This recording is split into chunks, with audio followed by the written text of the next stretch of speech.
Hi guys, and welcome back to another video. This is something a little bit different from 𝘵𝑇 Performance. My name's Ben. Do you know what? I didn't even know I said that. That's great for the outtakes. That was deliberate, by the way.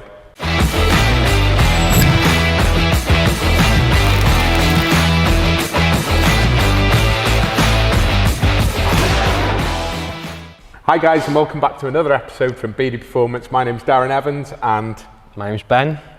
And we're in front of a Copart purchase here. Now this is something that we used to do a long time ago. And we kind of decided to resurrect your account, didn't we? We did. So we've resurrected Ben's original purchasing account. If you haven't already, then watch the video about how we started, because in that we discussed the fact that we used to buy and sell salvage vehicles. So Ben and I had a little bit of a chat about whether it's worth it purchasing cars from Copart now. And I just don't know if either of us are really convinced. And the reason why is because the kind of cost versus value is just not there anymore, is it really, in terms of purchasing them? I think, I don't know, versus buying a car from eBay that's kind of got nothing wrong with it, I think Copart prices are just too high. Yeah. The problem is that people are exporting them, isn't it, really, more than anything. We've looked on there before today and thought, hang on a minute, this damaged car is at the same money that we could buy a straight car off eBay. Yeah, exactly. Exactly. I think the used parts and everything are worth so much more money in Europe that they're just paying whatever they need to just to get the car and export the parts over there. We've looked at like Focuses and Fiestas and stuff and just been like, how can we even make any money on that? So we decided to have a look on Copart. We spent ages, didn't we, just looking through, trawling through. I mean, you got bored in the end of looking on there. And I continued to look at it, and I just saw this Mitsubishi ASX that's in the background here that was going through. Now, was it going at £1,500 or something? Pretty cheap at the time, yeah. When we started looking. So for those of you that don't know, there's lots of different categories, and I'll let Ben go into explaining how it started and where they were now. So you had the C's and the D's originally, and now you've got the other categories, haven't you? So explain a bit about.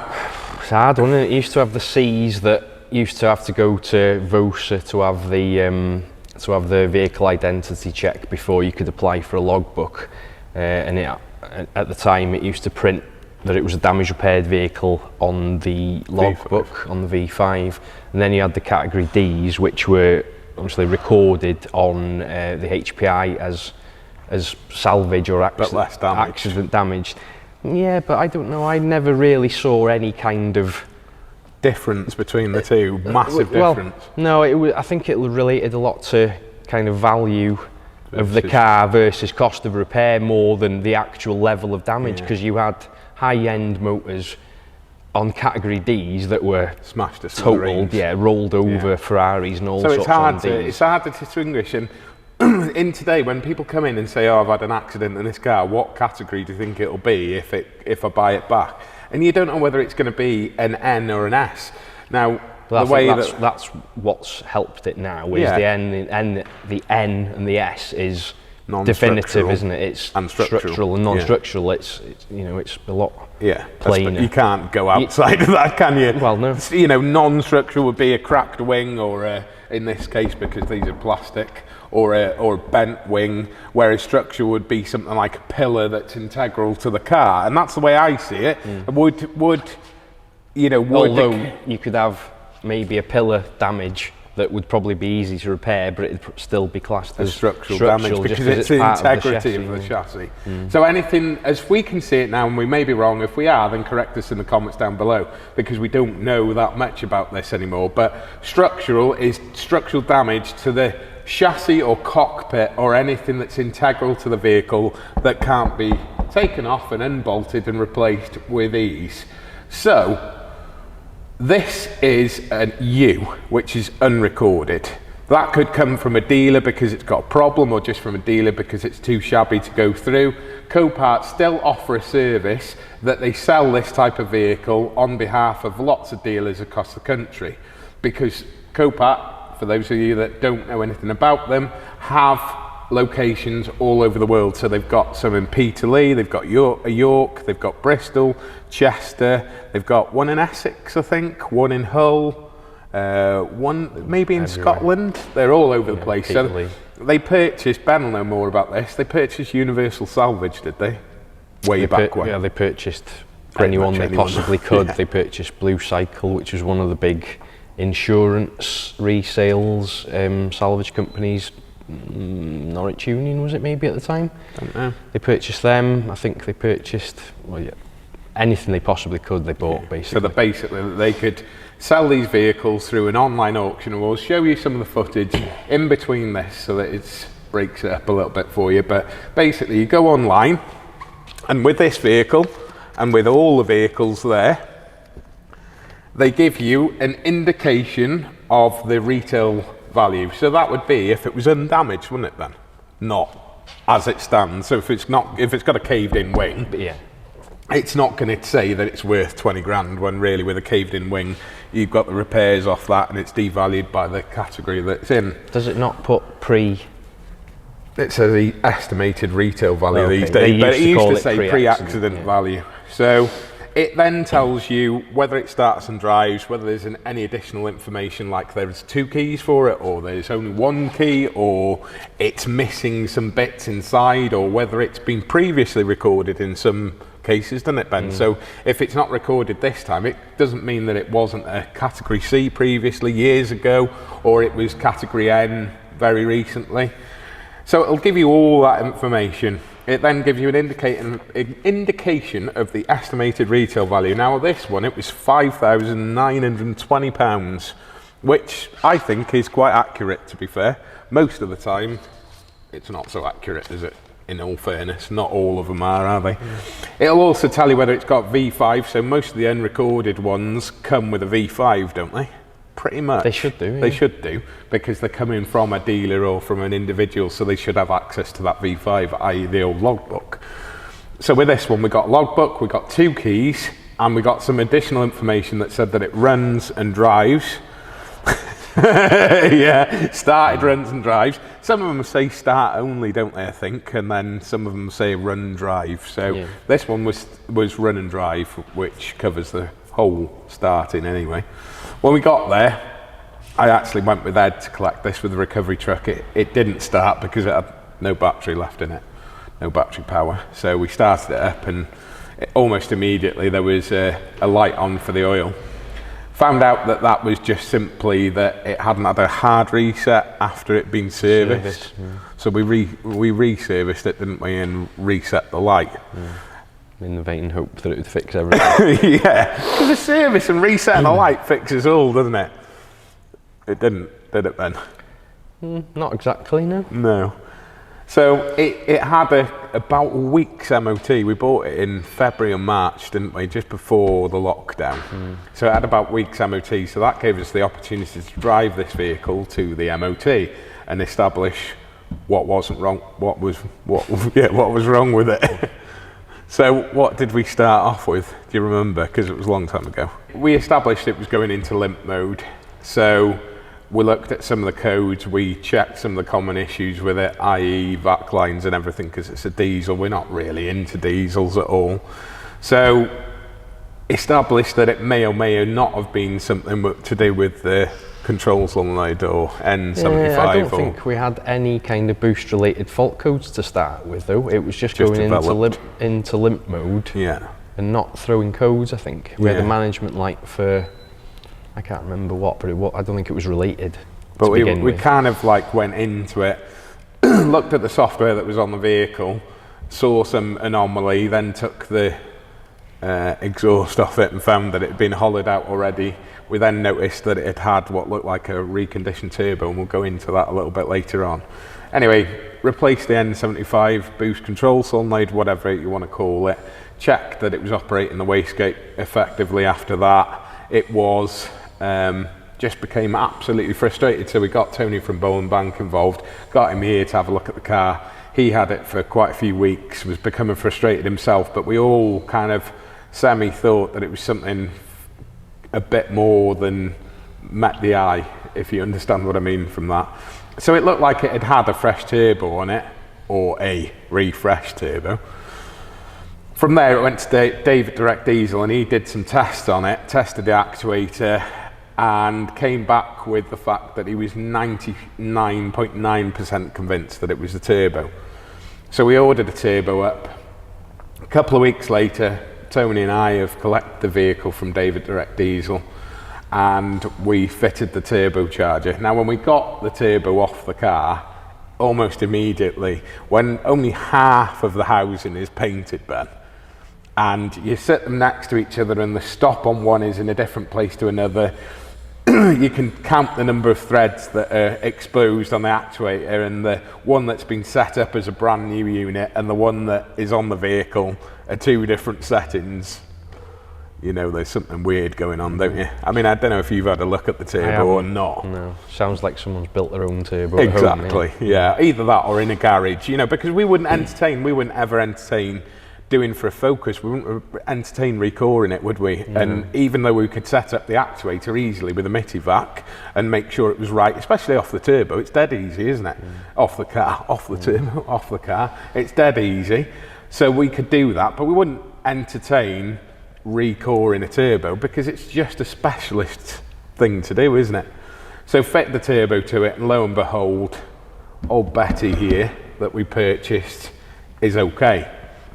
Now, Ben, do you think we got value for money? We paid £650 approximately for the turbo. We've serviced it twice, a full service once, which cost about £120, £140 in parts. So that takes us to circa £800. Then the oil and filter the second time, and the other bits, the gaskets and stuff to go with the turbo. Let's allow £100 for that, plus the labour. So we're at £900. Let's say 4 hours labour. £50, £200, £1,100 on top of what we paid for this, which was £2,400. But remember, there's fees to go on top of that. So it actually cost us £2,810, and that was with us collecting it. And during these weird times, you can't collect your own vehicles sometimes, can you? Because they don't want anyone else on site. Do you think that represents decent value for money? You're 30% saving over any retail car, aren't you, at least? Yeah. It's a no-brainer. Got to be a bargain in anyone's eyes. So versus, this one was a fairly easy fix, and just remember that if it looks too good to be true, it could be too good to be true, which is what this one. It's got a rip to the seat, it's got 76,000 miles on the clock, so it's quite low mileage for a 13 plate. It's not got all the mod cons missing. It's fairly plain and simple car, isn't it, Ben? But you said it's got really good Which reviews, or? Well, they're meant to be a good car, so. So do you think with the condition, there's a couple of dents, there's one in the rear, one in the side, there's a scratch on the rear quarter. Do you think this car's worth £6,000?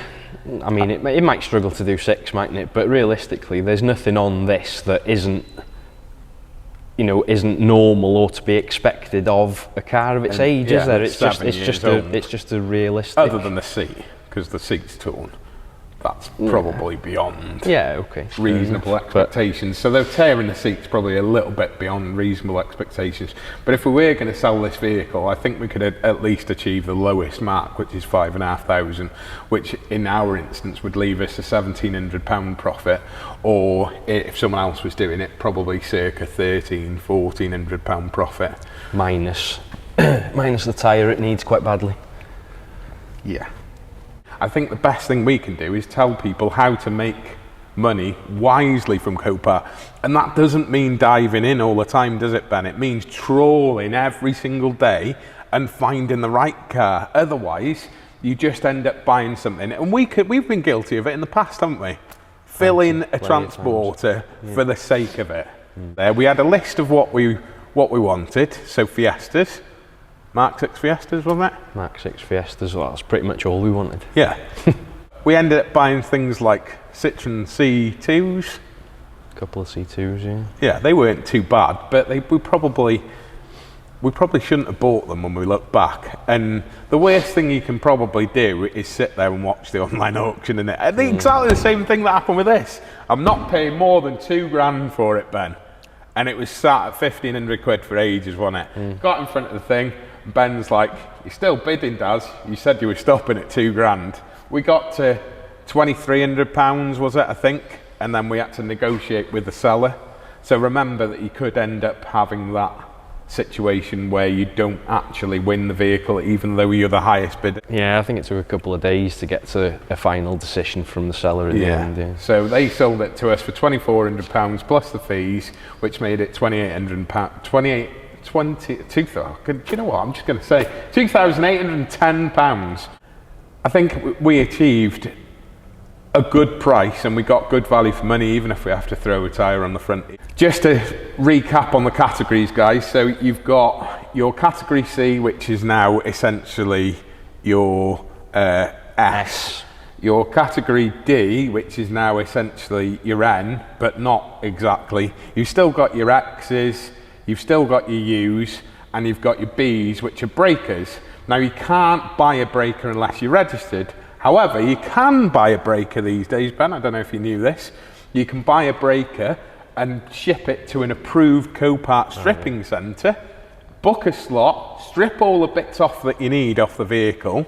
In only one day, I think, isn't it? And then they dispose of the shell. So that's an option for you. But just remember, if it's category B, even if you're a member, you won't be able to purchase that without going through Copart to do so. If the right thing comes up, then it's fair enough, but I think we've just got to keep looking and not just buy things for the sake of buying them. Exactly. I think those are the words that we need to ram home. Don't buy things just because you want to buy it and just because you think it's the right thing to do, because it probably isn't the right thing to do. And if you think it looks too good to be true, it probably is absolutely too good to be true, isn't it, Ben? Most likely. But if you haven't already, then can you say that word for me that I get wrong all the time? Subscribe to the channel. Click that bell icon and hit the all to stay notified of all our content. Comment down below if you think this has been useful and if you want to see a series. Now, we can't promise we can bring you that anytime soon because we're trying to buy stuff off Copart at the minute and not succeeding. Ben's already looking at me like I'm going mad at some of the bids that I've put on things. But we'll see what we can do. If some of them come off. If we're allowed to go and pick them up. Yeah, if we're allowed to go and pick them up, or we have to pay 1,500 quid for Copart to deliver them 30 miles or something. If you like the content we're producing, then please comment down below. If you've enjoyed this video, then give the video a thumbs up so that we know that you want us to continue with this sort of thing, because we don't know. We've got ideas about content, but we don't really know what you enjoy, and we're here to produce stuff that you like. Thanks for watching. Thanks for Ben for doing this. Thanks for answering my questions rather than me just pointing out the fact that asking you to agree with me over anything, instead of actually giving some input. It's been good. I think I've learnt a valuable lesson. About shutting up. Yeah. Are you just going to leave me hanging now? Yeah, I am, yeah. We'll see you next time when hopefully we'll go through a car that we've purchased with a little bit more work to do and try and give you some content. We'll try and find something that is less mechanical and more just bolting on parts. I think that'd be a good one. Maybe nice and easy. Yeah, something easy that people can make money with. That you can do at home. Yeah, in fact, that's what we're going to make a priority. Something easy, something that you can...